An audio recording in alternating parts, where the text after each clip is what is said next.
All right.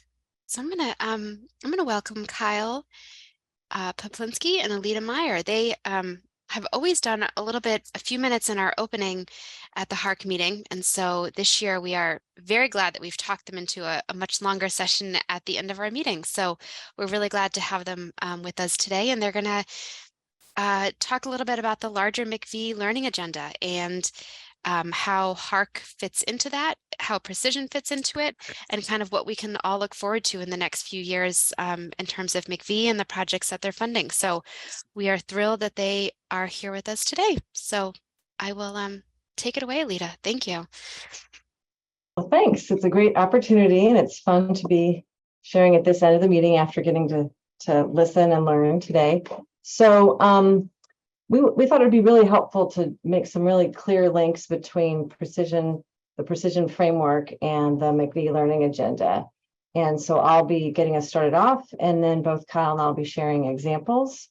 And then Kyle will finish us off. So it might be helpful to get started by talking about what a learning agenda is. That's not always clear. So there's a particular way we think about it and are expected to do it in the federal government. So we've been encouraged as agencies to adopt a learning agenda approach in where we collaboratively identify the critical questions that, when they're answered, would help our programs be more effective, and then to answer those questions using the most appropriate tools for the question. So implementing a learning agenda approach creates an environment that really encourages individuals, offices, and teams to reflect on and learn from their experiences and learn from others, so that it's not just one project after another done by separate teams, but rather to learn across all of those different efforts.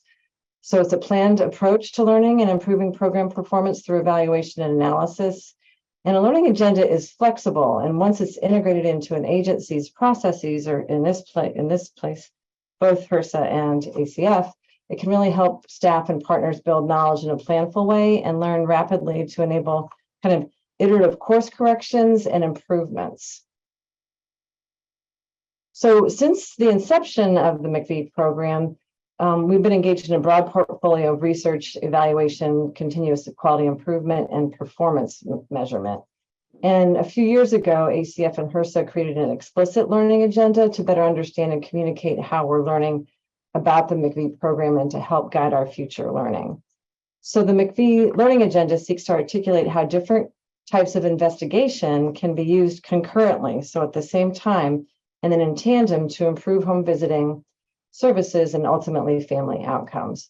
So here you can see on the left side of the slide are the broad research questions our learning agenda is centered on. These include questions about who is participating in MIECHV funded programs and how they're faring, how MIECHV funded home visiting programs are being implemented, and what can be done to improve implementation. Also learning more about the evidence of effectiveness for home visiting models, and we want to really make sure that we're building the research and evaluation capacity of the home visiting field. So for example, the work of HARC and our TA, evaluation TA. So we've developed these questions to clarify what we want to learn, and it also helps us to see if current projects are answering these questions and where there are gaps that we need to fill. So on the right is a visual that shows all the ways that MIECHV is gathering information and learning about itself. So if you look at the center, you can see that our ultimate goal is to improve services and outcomes for family. And then this work is supported by a comprehensive portfolio of both programmatic and evaluation TA. So those are the blue arrows around the outside. And then within that is our active engagement activities with the home visiting field and other interested groups and individuals. So the smaller green circles on the outside show the different ways in which we're continually learning about how and what the program is doing.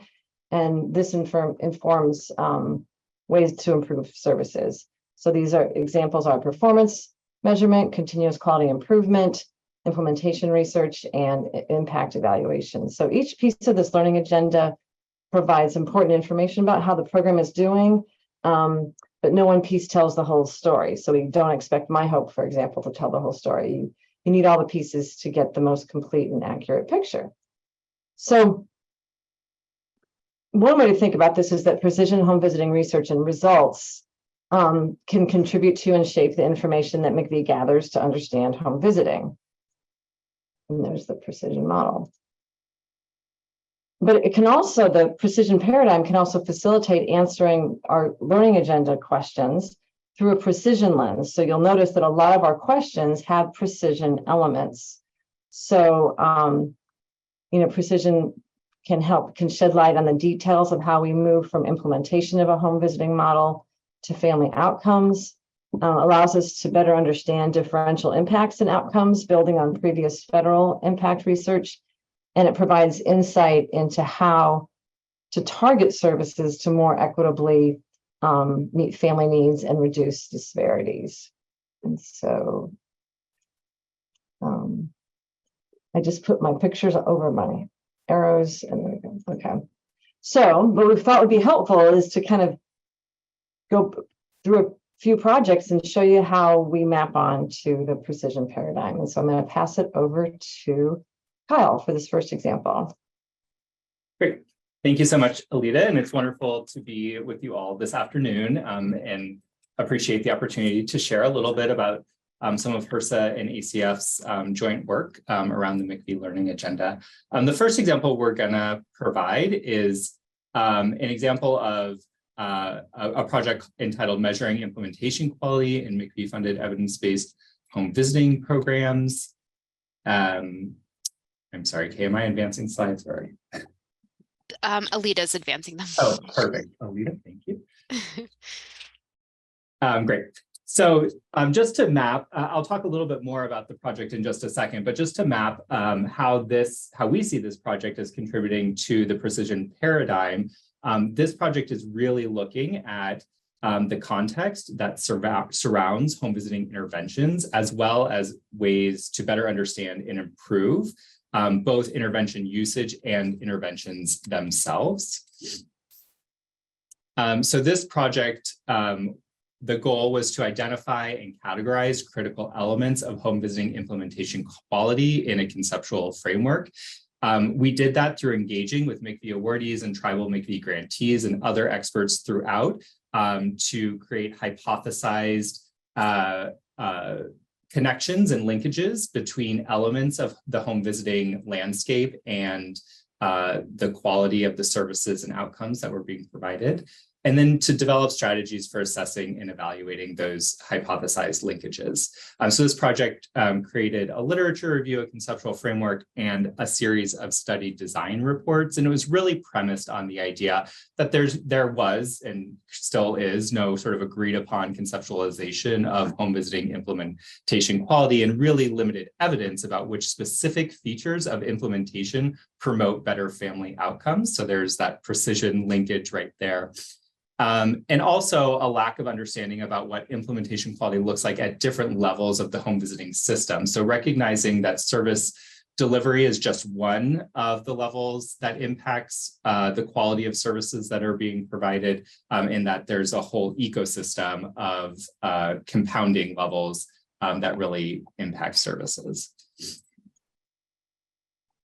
This is just a visual depiction of the conceptual framework that was developed through that project. This shows the 5 levels of the home visiting system, from state and tribal, model developer, funders, and researchers at the national and the national level, but really centering the family at the center of the conceptual model, and then all of the other levels in between.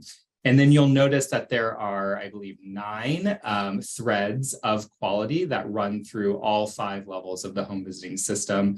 Those range everything from value and respect for family context, culture, and voice, to strong fiscal supports, compensation structures, and sustainability of resources, and a qualified, stable, and supported workforce. So again, these are sort of 9 hypothesized levers of quality that run throughout the system. So now I'll pass it back to Alita to talk about MIECHV. Thank you.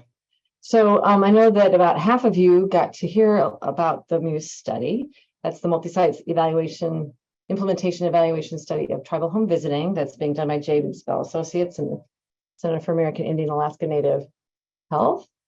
And so here is the way that it maps on to the precision framework. So we're really honing in on home visiting, usage of home visiting, the context around it, and then mechanisms of action. We also have asked questions about outcomes, but that's kind of where we hone in on. And so here is the conceptual model that we began with that built from the MIECHV model. And then we did a lot of active engagement and iterative processes to come up with this model where we put the quality implementation of services in the center and where the grantees that co-created it with us put that.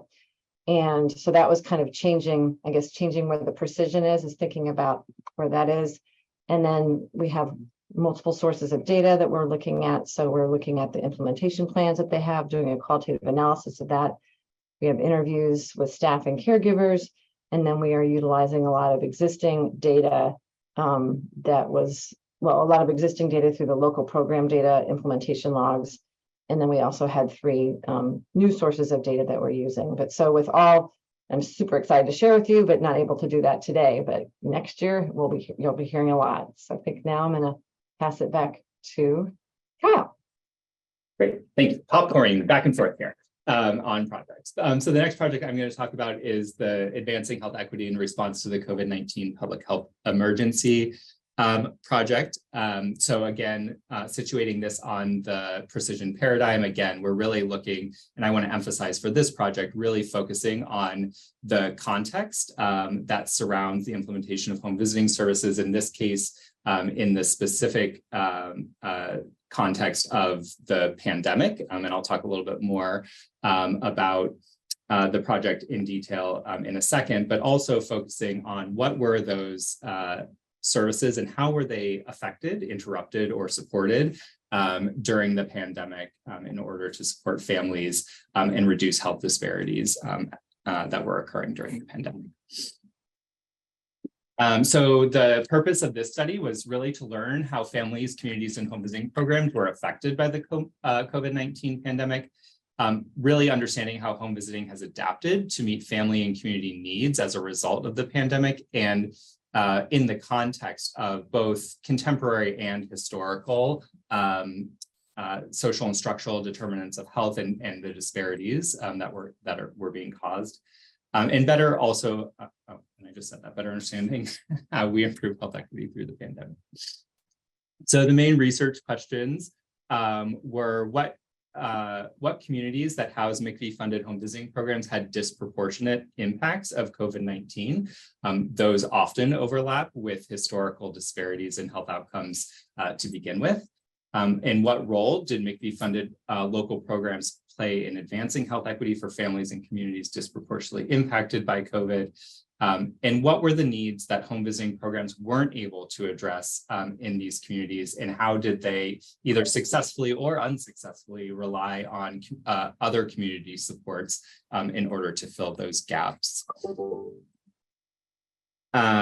We had a number of different research activities. We did extensive secondary data analysis to identify communities with social and structural determinant of health poor outcomes, as well as disproportionate COVID outcomes. We use that secondary data analysis to identify communities that would be prioritized for case studies.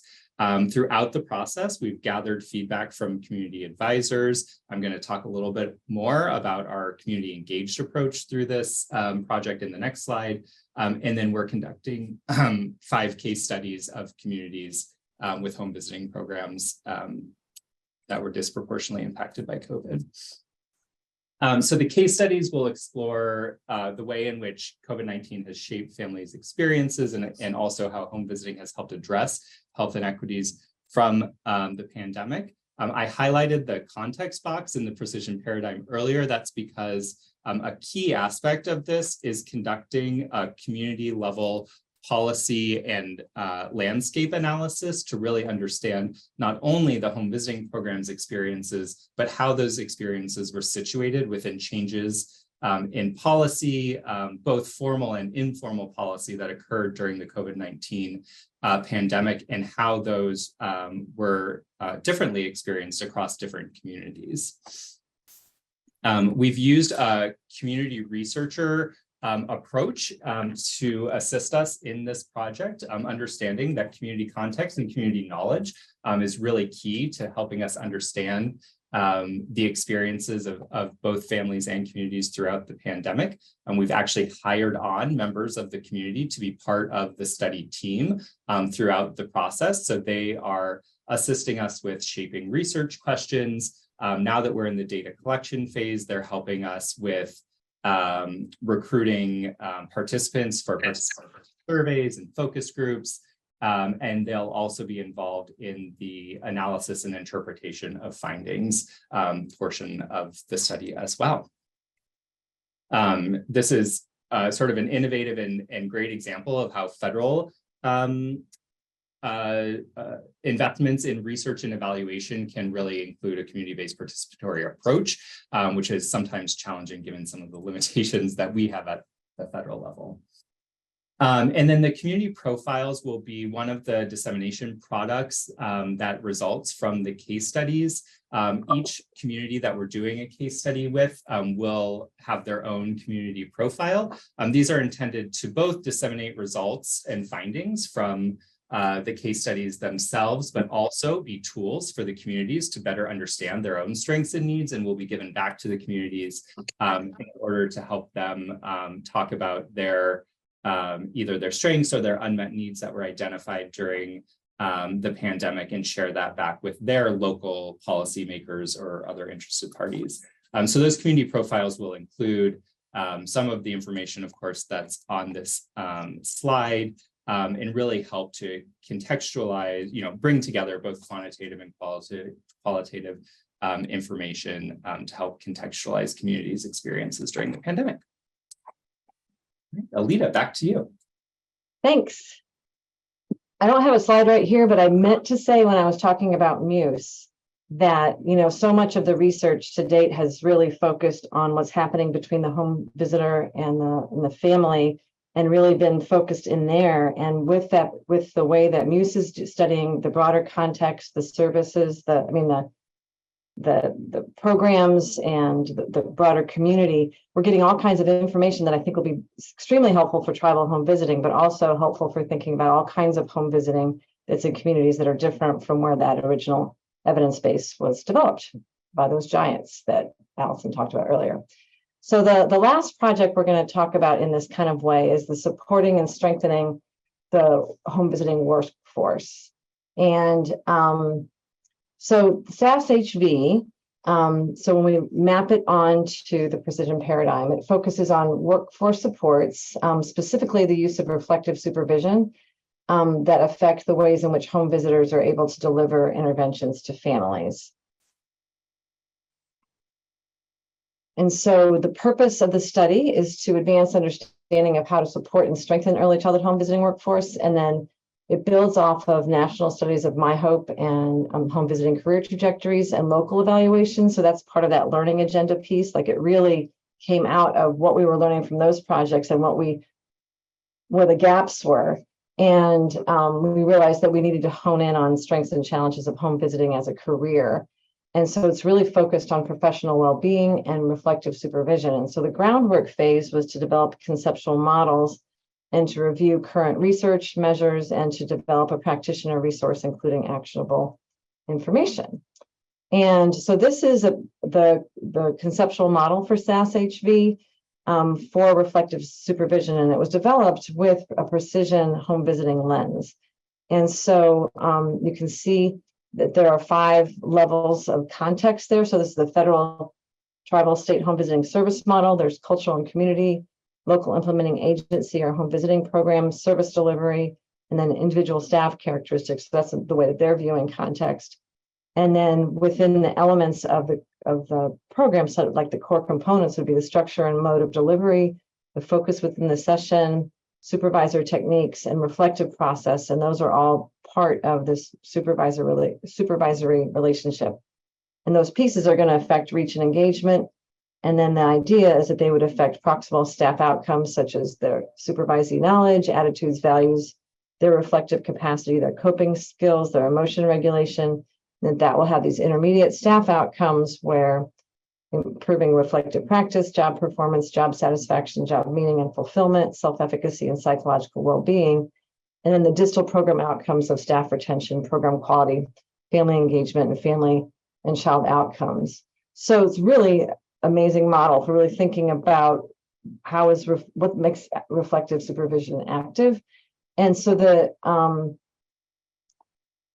while the reflective supervision framework is strongly encouraged and has a really strong theoretical following, there's really very limited research in the home visiting context.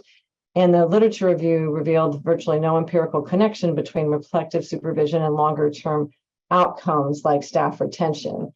And we think that this research gap may be due to gaps in measures of reflective supervision that are validated for home visiting. And additionally, there's no, in that review, there's no information about cultural responsiveness and acceptability of current measures. And so kind of the current phase that they're in is because we want to be able to understand reflective supervision as an intervention. Before doing that, we have to develop a measure that will focus on concrete practices that occur in sessions. So we're looking at race, ethnicity, as well as tribal program status in the development of the measure, and using that as one of the main sources of variation in the sample. And later phases in the work might try to better understand the mechanisms of action and movement in terms of staff well-being and implementation outcomes. So now I'm going to pass it back to Kyle. All right. Our last trade-off, I promise.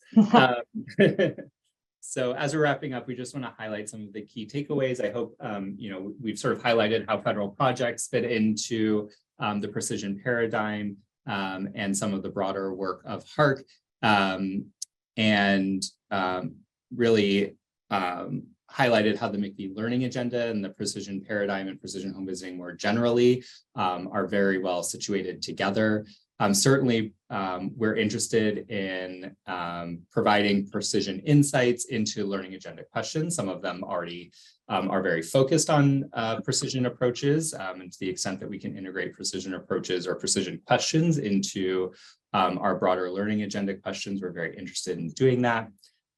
We continue to be interested in understanding how outcomes vary across different subgroups and subpopulations, and really use that information to help us advance equity to better match services to family strengths and needs by better understanding how families across different subgroups vary in their outcomes. So as I've already mentioned, sort of federal research that we've highlighted here already focuses on several areas within the precision paradigm, primarily in that intervention, services, and context boxes. And so we're thinking further about how we expand into some of the other aspects of the precision paradigm from the federal perspective as well. And of course, our ultimate goal is to use all of this information to help improve the home visiting system and home visiting services to better support families and get improved outcomes. So thank you all very much. I think that's the end of our presentation, and I think we have some time for Q&A.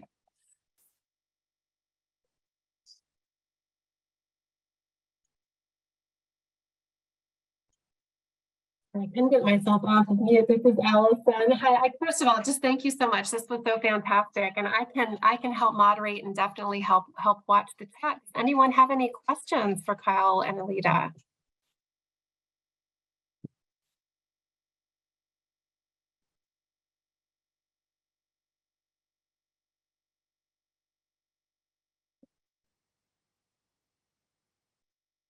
I have a simple-minded question.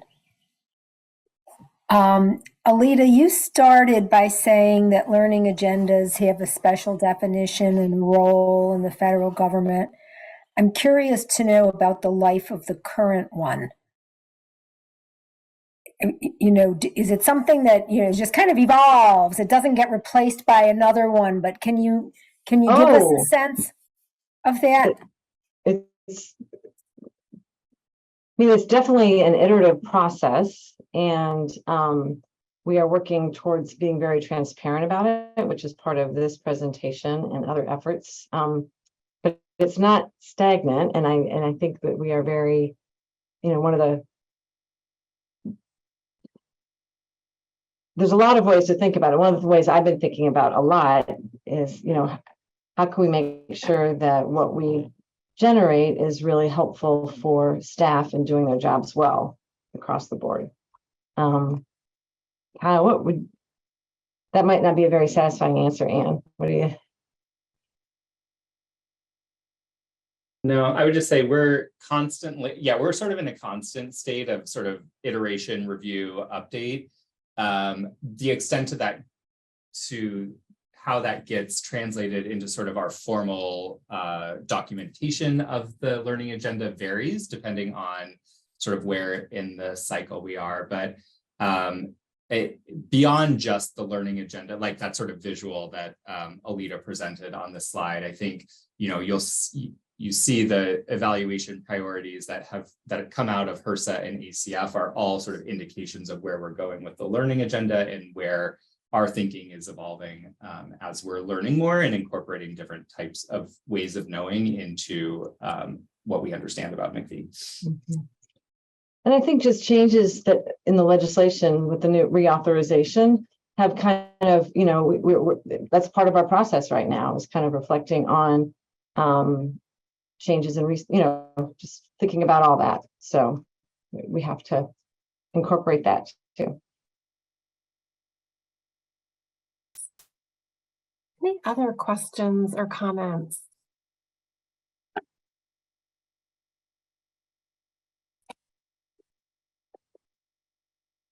Late in the day.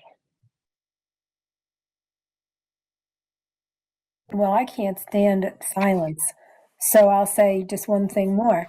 And I'm just always struck by how people aren't born knowing any of this stuff, and how, I'll speak personally, I feel that work that I have done has always been improved to the extent that I truly understand what others are trying to accomplish, and how what I do can either align with it, dovetail with it, advance it, or not, depending on how clued in I am to where others in this large arena are actually trying to move knowledge, policy, practice. And so I'm really, I actually texted Allison a little chat, like how wonderful it was that the two of you did this extended session, so that all of us, I'm assuming I'm not the only person who doesn't necessarily know what all the puzzle pieces are and how they actually do fit together, and to appreciate our own individual understanding about how that our little piece is part of a much larger context. So yeah, I think, I can speak more from my relationship with the Tribal MIECHV program, is that, we're doing very intentional sharing of like the findings from the SAS-HV study and that reflective supervision practice guide that came out, and making sure that there are opportunities to learn. So at the Indigenous Home Visiting meeting that Tess referred to, that's in June, where we're pulling together all of our grantees. And at that meeting, there are like a number of places where we're sharing back what we have learned from like the collaborative CQI, the CQI collaborative, and that the MUSE team is going to be doing, a data party and sharing a lot of the findings, and having a kind of a closed session with all the grantees around interpretation of that data and learning. And so and I know that we are working just in general towards making sure that our findings don't end up just being lovely products on web pages, but rather that we have ways of bringing them back. And so last week, Kyle and I and Cindy and Kat were at a meeting with folks who are focused on rural human services and advise the secretary, and we were sharing there about the different things that we've learned from projects, and plan on following up with them because they were particularly interested in some of the research questions that two of our studies are currently focused on. And so I'll be following up with them on those findings. So it's different than just the research community, but that's like the policy informing community.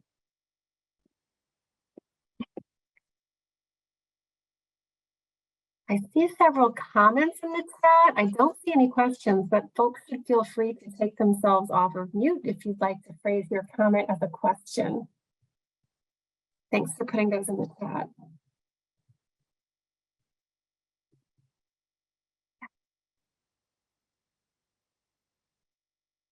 And Alita and Kyle, since there are, while we're waiting for other questions, I guess my one question I would have we had a really great sort of early career workshop earlier this morning. And I'm curious sort of what, if you would have any advice for early career folks interested in getting into some aspect of the MIECHV learning agenda, if you have any advice.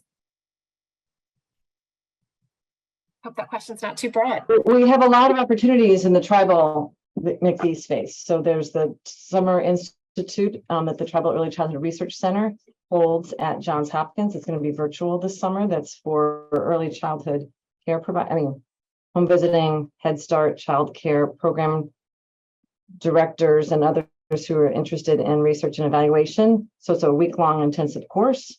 We also have a new contract that's focused on locally driven evaluations of tribal home visiting programs. It's called Circle HV, and there are grantees and partnership with researchers can submit proposals to get funding specifically for that, or they can work together on a multi-site cross-study thing that's coming up, and that'll be led by, and so we're really encouraging Circle HV to find early investigators.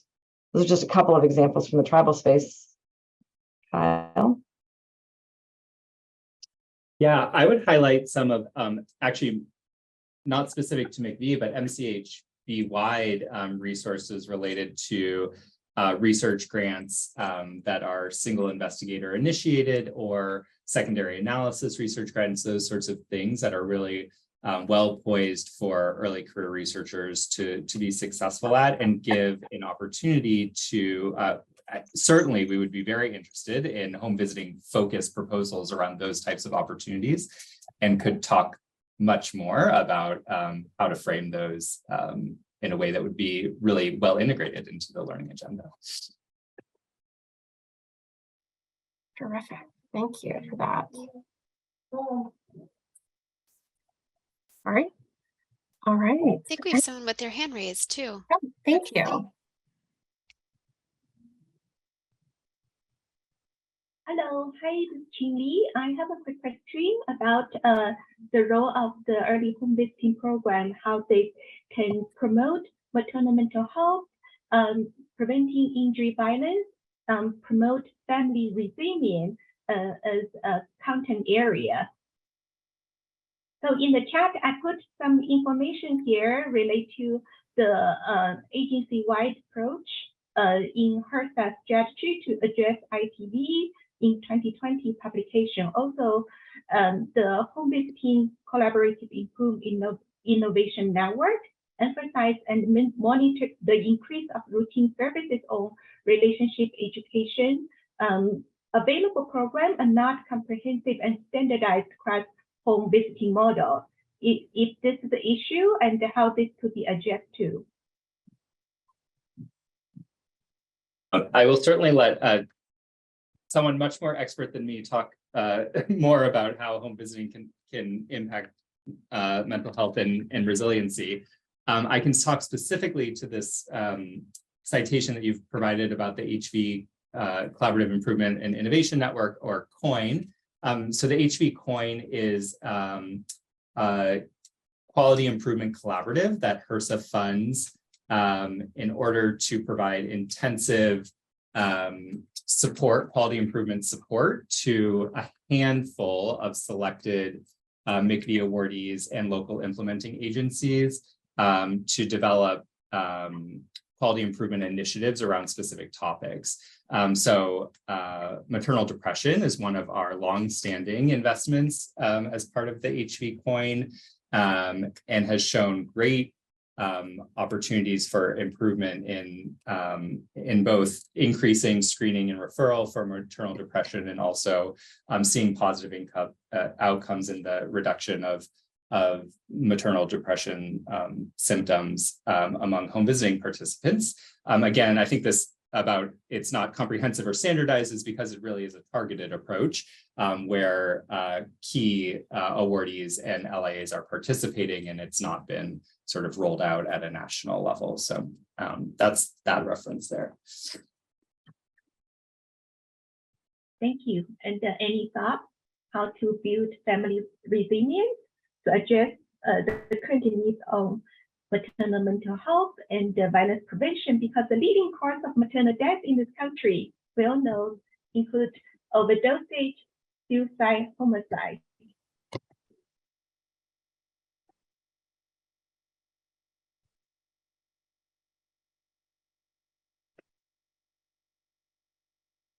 I don't know if the leading, you don't have any specific responses, perhaps it's out of the scope of what you plan to talk about today. I don't know. Yeah, I know that in, at ACE, at the Administration for Children and Families, we have a lot of programs like responsible fatherhood programs, healthy marriage programs that aren't designed specifically to address domestic violence, but they have been thinking a lot about that intersection. And so across ACF, that has been a big priority, but I'm not as familiar, in my role, I'm not as familiar with how that's going. Yeah, and I would just say, I think there are much more experts on the topic on this call than me. So I'm certainly don't want to sort of speak out of turn there, but I certainly wouldn't be the one to talk about the specific mechanisms within home visiting that would lead to improved outcomes in those areas. Thank you both. I think we have time for one more question, and I think I see Allison Parrish has her hand raised. Hi, I was just going to try to expand a little bit on her question because I was on the faculty for the IPV coin, home visiting coin, and actually conducted a learning collaborative in Florida prior to joining the faculty on that. I think with the regards to the curriculum, you're right, there's not universally acceptable curriculum and it's not a required thing. What we came to learn was that because as we're screening, not everyone feels comfortable sharing what's happening in their lives, that we decided it was important to provide universal education that would provide the resources to everyone, whether they share what's happening to them or not. For the coin, Futures Without Violence was used. Their particular cards and sort of universal education. We know that has not been standardized, and it's really up to programs to decide whether or not they want to use that or not. But I do think that universal education, we could hopefully everybody agree, say is a best practice in that you're getting that information to them regardless. And I would say the same for, any mental health related concerns as well. They may not be comfortable talking about it at that time. Sometimes that we find if they're sharing information like, hey, kind of normalizing it and reducing the stigma, sometimes they take advantage of those resources. We're very fortunate to have the suicide hotline now that, people can just provide everyone that hotline. I'll say one more thing that always concerned me when we were working on the depression topic was that I did not feel like there were protocols in place for home visitors to know what to do when they encountered a situation where there was the potential for self-harm. And so I really encourage having that as part of a protocol, that they have those established relationships. I always said, you are not wanting to figure this out in that moment, right? I mean, that you have somebody, some guidance that home visitor knows exactly what to do if they're in that situation. And hopefully it doesn't happen often, but as close as these relationships are, that may be the best person. I mean, that may be the one person they're going to tell. And hopefully they're prepared and, if nothing else, have that hotline memorized. So. Thank you. Thank you. Very, very helpful input. This is a great area for future research. Even Yes. 3 randomized controlled trials have been done with funding from CDC, the Injury Center, $2.3 million, and the NIH, our ones, big studies. However, those studies haven't been able to present in HARC. So hopefully there's a translation effort to help us to work collectively to address those important issues in the field. Thank you all, your attention. Thank you. Well, I just want to say a huge thank you to Kyle and Alita for this presentation. It really was so informative. And I know for me, very helpful to take a step back, see the bird's eye view and how all of these pieces of the MIECHV learning agenda fit together, and for us all to think about how our work sort of fits within that. So really, thank you. Much appreciated. And, you know, we don't have much by way of a wrap up, but really just wanted to say thank you to all of the participants, especially those of you who submitted abstracts. We couldn't accept them all, but we were able to accept a very strong group, and I think it just made for such a great day.